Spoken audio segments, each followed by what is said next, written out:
38-годишната Фатиме Зулбеари и незините 4 деца на возраст од 4 до 14 години загинаа во големиот пожар кој утринава околу 3 часот изби во нивниот дом во тетовската населба Певчина.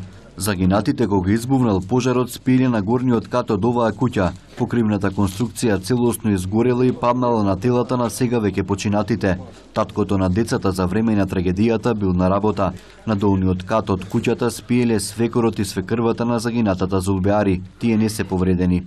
Од пламените јазици биле зафатени уште 3 соседни објекти каде е предизвикана материјална штета, но повредени и загинати нема.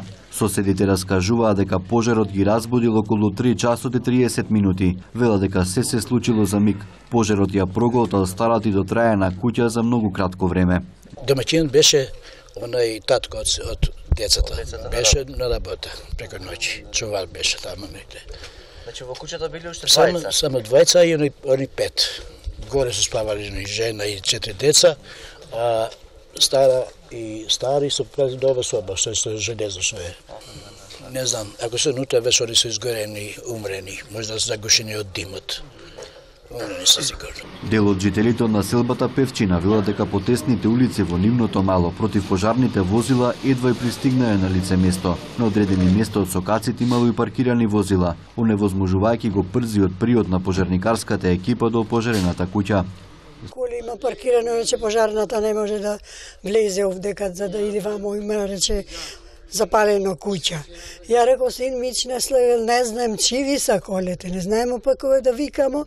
Од Тетовската територијална противпожарна единица потврдуваа дека имале проблеми со приодот до куќата, но успеале да го локализираат пожарот кој може да се прошири во останатите куќи од збиен тип. Едната куќа у средина што е, мислам дека тука има и жртви, тоа беше скроз обколена, значи од пламените јазици. Од наша страна дадено е максимумот да не се направи уште некоја поголема катастрофа, бидејќи пожарот се ширеше и надоле и нагоре. Надлежните ги истражуваат околностите до кои дошло до избавнувањето на пожарот. Јавното обвинителство има повикано тим за форензика екипа невано од Скопје со цел да ги утврдат причините за пожарот. Инаку семејството се греело на печка на дрва, што е можна причина за избавнувањето на пожарот, но не е исклучена и можноста електричната инсталација да биде причина за избавнувањето на пламените јазици, на оваа стара и дотраена куќа.